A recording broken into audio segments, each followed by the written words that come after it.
পানাগড় সেনা ছাউনি সহ বিভিন্ন সংস্থায় বিভিন্ন জিনিসপত্র সরবরাহ করার জন্য বুদবুদে আগে থেকেই ৩টি সিন্ডিকেট রয়েছে। ফের সেখানে নূতন একটি সিন্ডিকেট গড়ে ওঠে। নূতন এই সিন্ডিকেট কম টাকায় বিভিন্ন মালপত্র সরবরাহ করার ফলে ক্ষতির মুখে পড়তে হয়েছে বাকি সিন্ডিকেটগুলিকে। এমনই অভিযোগ তুলে নূতন সিন্ডিকেটকে বন্ধ করার দাবি জানিয়ে বুদবুদ থানা ঘেরাও করে বিক্ষোভ দেখায় ৩টি সিন্ডিকেটের সদস্যরা। ঘটনাকে ঘিরে শুক্রবার সকাল থেকেই উত্তেজনা শুরু হয় বুদবুদ থানা চত্বরে। সকাল থেকেই থানার সামনে বিক্ষোভ দেখায় সিন্ডিকেটের সদস্যরা। দীর্ঘক্ষণ ধরে বিক্ষোভ চলায় পরিস্থিতি কিছুটা শান্ত হলেও থানার সামনে বুদবুদ গ্রাম পঞ্চায়েতের উপপ্রধান রুদ্রপ্রসাদ কুণ্ডু পৌঁছলে চতুর্থ সিন্ডিকেটের লোকজন তাকে ঘিরে ধরে। শুরু হয় রুদ্রপ্রসাদ কুণ্ডুকে নিয়ে ধাক্কাধাক্কি। এরই মাঝে উপপ্রধান রুদ্রপ্রসাদ কুণ্ডুর চোখে লঙ্কার গুঁড়ো ছুড়ে দেওয়ার অভিযোগ ওঠে চতুর্থ সিন্ডিকেটের সদস্যদের বিরুদ্ধে। এরপরই ফের উত্তেজনার পরিবেশ তৈরি হলে বুদবুদ থানার পুলিশ দ্রুত পরিস্থিতি সামাল দেয়। আজ দুপুরে ১টা নাগাদ স্থানীয় ব্যবসায়ীরা জানান, চতুর্থ সিন্ডিকেট তৈরি করে বুদবুদের উপপ্রধান রুদ্রপ্রসাদ কুণ্ডুর ভাই দীপঙ্কর কুণ্ডু। সেই চতুর্থ সিন্ডিকেট তৈরি করার পর পুরনো সিন্ডিকেটগুলির পেটে লাথি মারছে তারা। পুরানো সিন্ডিকেটগুলির বাজারে বহু টাকা বকেয়া আছে, সেই টাকা তোলার জন্য পুলিশের দ্বারস্থ হলে নূতন সিন্ডিকেটের সাথে শুরু হয় বচসা। সেই থেকেই উত্তেজনার পরিস্থিতি তৈরি হয়। এর মাঝে উপপ্রধান থানায় ঢোকে নিজের ব্যক্তিগত কাজ করতে, সেই সময় তাকে ধাক্কাধাক্কি করা হয়। তার চোখে লঙ্কার গুঁড়ো ছড়িয়ে দেওয়া হয় বলেও অভিযোগ। যতক্ষণ না এই বিষয়ে সুষ্ঠু মীমাংসা হচ্ছে ততক্ষণ তাদের বিক্ষোভ চলবে বলে হুঁশিয়ারি দেন পুরাতন সিন্ডিকেটের সদস্যরা। ছেলে করে খেতে চাই, কেন খেতে দেবে না? আমরা বেকার ছেলে দিতে হবে, সমস্ত পাওনাদারদের টাকা দিতে হবে। সিন্ডিকেট মানছি না, মানবো না। প্রত্যেক পাওনাদারের টাকা মিটিয়ে দিতে হবে। দীপঙ্কর কুণ্ডুর একার সিন্ডিকেট মানছি না, মানবো না। রুদ্রপ্রসাদ কুণ্ডুর গায়ে লঙ্কা গুঁড়ো ছোড়া হলো কেন? দীপঙ্কর কুণ্ডু জবাব দাও। দীপঙ্কর কুণ্ডুর শাস্তি চাই। দীপঙ্কর কুণ্ডুর শাস্তি চাই। দীপঙ্কর কুণ্ডুর একার সিন্ডিকেট মানছি না, মানবো না। দীপঙ্কর কুণ্ডুর একার সিন্ডিকেট মানছি না, মানবো না। প্রত্যেক পাওনাদারের টাকা মিটিয়ে দিতে হবে। প্রত্যেক পাওনাদারের টাকা মিটিয়ে দিতে হবে। লক্ষ টাকা বিচার চাই। আমাদের উপপ্রধানের চোখে লঙ্কার গুঁড়ো দেওয়া হলো কেন? এর বিচার চাই। আমাদের উপপ্রধানের চোখে লঙ্কার গুঁড়ো দেওয়া হলো কেন? এর বিচার চাই।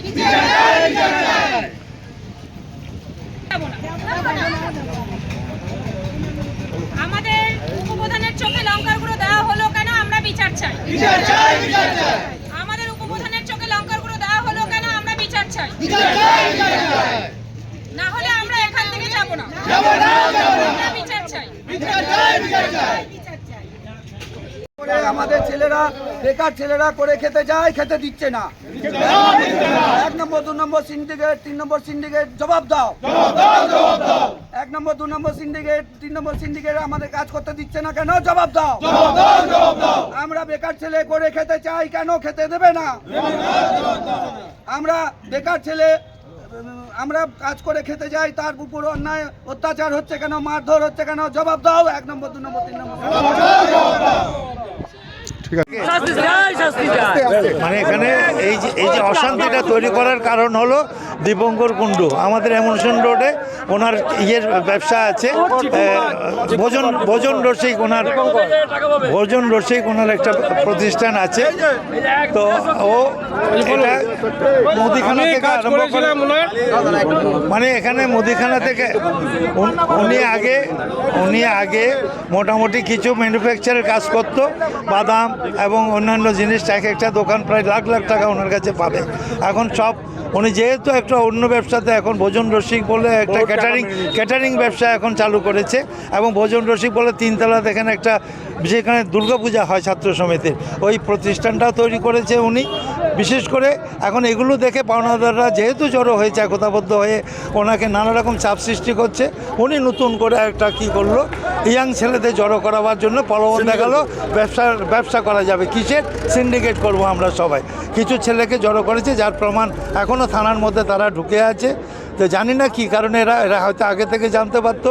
আজকে রুদ্রপ্রসাদ কুণ্ডু যেহেতু ওনার ভাই, ও অনেক সিক্রেট খবর জানতে পারে এবং উনি প্রশাসনিক কাজে থানায় আসবে, সেই কারণে আমাদের যেই রুদ্রপ্রসাদ কুণ্ডু থানার গেটের মধ্যে ঢুকেছে তখনই অতর্কিতভাবে ওর উপরে সবাই ঝাঁপিয়ে পড়ে, প্রায় 30-40 জন ছিল।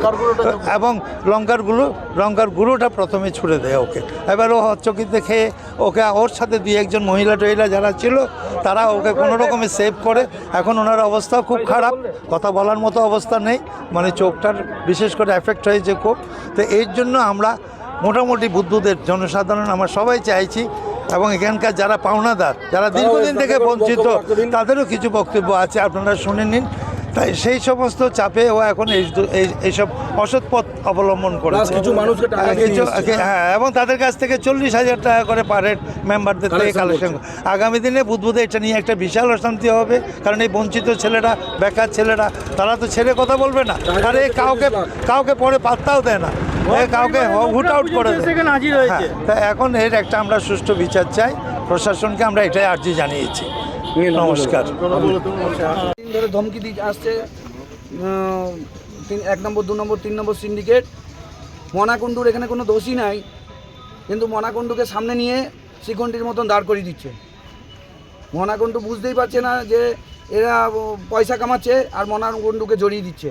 মনাকুণ্ডু পয়সাও নেয় না কারো থেকে, কিছু করে না, কিন্তু মনাকুণ্ডুকে এর মধ্যে জড়িয়ে নিয়ে আসছে, নিয়ে এসে ওদের ক্ষমতাটা বাড়াচ্ছে। দেখো আমাদের সাথে পার্টির লোক আছে, পার্টি এর মধ্যে ইনভলভ নাই, তৃণমূল পার্টি ইনভলভ নাই, শুধু মনাকে কোনো রকম কনভিন্স করে নিয়ে আসছে যে আমাদের দেখো ভাত মেরে দিচ্ছে। কিন্তু ওরা সব একটা কোটিপতি, কিন্তু আমাদের এখানে যত ছেলে আছে দেখুন সব বেকার।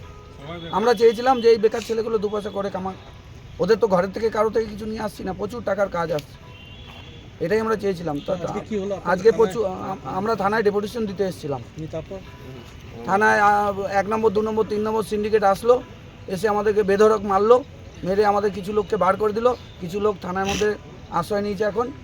এবার বেরোলে আমাদেরকে বলেছে সবাইকে পিটিয়ে মারবে, ঘর ভেঙে দেবে, দোকান যারা আছে দোকান টোকান সব ভেঙে দেবে, এরকম থ্রেট দিচ্ছে। এটা 1 নম্বর সিন্ডিকেট, 2 নম্বর সিন্ডিকেট, 3 নম্বর সিন্ডিকেট। মাথায় আছে ফজাই আছে, আর এদিকে পাপাই দত্ত আছে, আর রুদ্রপ্রসাদ কুণ্ডু তো সিন্ডিকেটের কেউ নয়। ওনাকে কনভিন্স করে নিয়ে এসে দেখাচ্ছে আমাদের সাথে পার্টি আছে, কিন্তু আমরা পার্টির সব লোক। অপূর্ব দেবনাথ আছে। এখন কি চাইছেন আপনারা? আমরা চাইছি আমাদেরকে সুষ্ঠু একটা বিচার করে আমাদেরকেও যাতে এই ব্যবসা করতে দেওয়া হয়। আমরা আর্মি বেসে কাজ করতে চাইছি, আমাদেরকে কাজ করতে দিচ্ছে না। আমরা চাই ওরা কি সব তৃণমূল করে? ওরা না, ওদের মধ্যে তৃণমূল আছে, বিজেপি আছে, সব আছে, কিন্তু আমাদের যত এখানে ছেলে আছে সব তৃণমূলের ছেলে। গেটের বাইরে বেরোতে পারছেন না? আমরা গেটের বাইরে বেরোতেও দিচ্ছে না, আমাদের মারধর করছে, সব কিছু করছে। ওই ভয় রয়েছেন আপনারা? আমরা ভয়ে রয়েছি। এখন বড়বাবু আসলে বড়বাবুর কাছে আমরা জানাবো। আপনার কি নাম? আমার দীপঙ্কর কুণ্ডু। আপনার ব্যাপারে সম্পর্কে? আমার সম্পর্কে মানে সিন্ডিকেটটাকে ওই হয় না, যাকে ডেকে নিয়ে আসছে সে আমার দাদা হয়, মেজদা হয়। একটা ওইখান থেকে অভিযোগ আসছে আপনার ব্যাপারে, যখন মনাকুণ্ডু যখন থানার ভেতরে না, এগুলো মিথ্যা কথা বলছে। আমরা প্রথম কথা হচ্ছে আমরা মারধরও করতে চাইনি, কিছু না, আমরা ডেপুটেশন দিতে গেছিলাম। ওরাই লঙ্কা গুঁড়ো নিয়ে এসেছিলো, আমরা ধরে টানাটানিতে ওনার গায়ে হয়তো লেগেছে, আশা করি না ওর গায়ে লেগেছে। মিথ্যা করে ফাঁসানো হচ্ছে। এর মধ্যে সিন্ডিকেটে ঝামেলা নাই? সিন্ডিকেটেরই ঝামেলা এটা। তো এটা কি নতুন দেখা যাচ্ছে? নতুন আমরা ভেবেছিলাম এতগুলো বেকার ছেলে নিয়ে। আচ্ছা, নতুন একটা সিন্ডিকেট চালু করবে? হ্যাঁ। তাহলে ওই সিন্ডিকেটটা ওনারা হতে দিচ্ছেন না? না, হতে দিচ্ছে না। 1 নম্বর 2 নম্বর 3 নম্বর। ওই যিনি যে আগে যে কাজ করছিলেন ওরা মিলিটারি বেসে, ওরা কি ওদের আলাদা কোনো সিন্ডিকেট আছে? ওদের 1 নম্বর 2 নম্বর 3 নম্বর সিন্ডিকেট আছে। আচ্ছা, প্রথমে 1 নম্বর হয়েছিল, 2 নম্বর হওয়ার সময় এরকম ঝামেলা করেছিল, তারপর 2 নম্বর ওদের ক্ষমতা জোরে হয়ে গেছে। এবার 1 নম্বর 2 নম্বর বাধা দিয়েছিল 3 নম্বরকে, সেটাও ক্ষমতার জোরে 3 নম্বর চালু হয়ে গেছে। এখন আমরা 4 নম্বর করতে যাচ্ছি, আমাদেরকে মারধর করা হচ্ছে। শুধু মনাকুণ্ডুকে এখানে সামনে নিয়ে আসছে বুঝিয়ে বাজিয়ে যে চলো তুমি থাকলে ভাববে পার্টি আমাদের সাথে আছে, কিন্তু যারা সিন্ডিকেট করে সবাই বিজেপি, বেশিরভাগই বিজেপি, কিছু আছে তৃণমূলের, কিন্তু আমাদের এখানে যতজন আছে সব তৃণমূল করি। আমরা তৃণমূলের পার্টিটাকে আমরা দাঁড় করিয়েছি, আর বিজেপির ছেলেরা ওখানে ঢুকে লুটপাট করে খাচ্ছে। সামনে মনাকে দাঁড় করিয়েছে, মনার মধ্যে কোনো টাকা পয়সারও কিছু নাই, মনা কোনো দিন কারোর থেকে টাকাও নেয় না, কিছুই না, কিন্তু মনাকে সামনে নিয়ে আসছে কনভিন্স করে, নিয়ে এসে আমাদের উপর অত্যাচার করছে এই 3 নম্বর সিন্ডিকেট, 1 নম্বর 2 নম্বর। আপনার নাম? দীপঙ্কর কুণ্ডু। আমরা প্রথমত শুনতে পেলাম আমাদের উপপ্রধানের চোখে লঙ্কার গুঁড়ি দিয়েছে, তার জন্য আমরা সবাই এসেছি। কিন্তু এটা আমরাও তো জানতে চাইছি কেন দিচ্ছে, কেন করছে এরা। ঠিক। এমনকি সিসিটিভি ক্যামেরা আছে, সেটা চেক করেও দেখতে পারবেন যে আমাদের উপপ্রধানের উপরে অ্যাটাক করেছে। তার মানে কি থানা ভিতরে লঙ্কা গুঁড়ি ডালা হয়েছে? গেটের সামনে, গেটের সামনে। মানে এত লোকজন থাকাকালীন, থানা থাকাকালীন? এত লোকজন তো ছিল না, উনি ওনার কাজে এসেছিল। আচ্ছা। তো উনি তো জানে না যে এইভাবে অ্যাটাকটা করবে। উনি ওনার উপপ্রধান, তাই তিনি তো থানাতে আসতেই পারে, তার তো নিজস্ব কাজ থাকতে পারে। তো তার কাজে এসছে, তখন ওরা লঙ্কার গুঁড়ো চোখে দেয়। এটা কেন দেবে? এটা এক ধরনের চেষ্টা, খুনের চেষ্টা, এটাই আমরা বিচার চাই। এখন দেখি থানা প্রশাসন কি করছে। তাহলে কি আপনারা থানাটা ঘেরাও করেছেন না থানায় এসছেন? না, আমরা থানা ঘেরাও করিনি, আমরা থানার সামনে এসেছি। বড়বাবু আসছে, দেখি বড়বাবু কি করে। আপনার নাম? আমার নাম শম্পা দাস। পার্টিতে আছেন নাকি? হ্যাঁ, কি পদে? আমি মেম্বার, সদস্য। একদিকে মমতা ব্যানার্জি বলছে যে সিন্ডিকেট কেউ করবে না, অন্যদিকে সিন্ডিকেট করার কম্পিটিশন রয়েছে তৃণমূলের নেতাদের মধ্যে। প্রধান, উপপ্রধান, নেতা সবাই নেমে যাচ্ছে সিন্ডিকেট করার জন্য। রাজ্য সরকারের তো কোনো কাজ নেই, না আছে কর্মসংস্থান, পশ্চিমবঙ্গবাসীরা চাকরি হারা। আর এমন পরিস্থিতিতে যেখানে কেন্দ্রীয় সংস্থাগুলোতে কাজ হচ্ছে, নির্মাণ কাজ হচ্ছে, সেখানে মাল সাপ্লাই দেওয়ার জন্য তৃণমূলের নেতারা সিন্ডিকেট করে সেখানকার কর্মসংস্কৃতিকেও নষ্ট করার কাজ করছে। নিজেদের মধ্যে লড়াই করছে, কেউ কারোর চোখে লাল লঙ্কা, গুঁড়ো লঙ্কা দিয়ে দিচ্ছে, আর কেউ মারামারি করছে। এটাই তৃণমূল কংগ্রেসের পশ্চিমবঙ্গ। আর এই পশ্চিমবঙ্গে মমতা ব্যানার্জির থাকাকালীন, তৃণমূল কংগ্রেসের থাকাকালীন কোনোদিন উন্নয়ন হতে পারে না।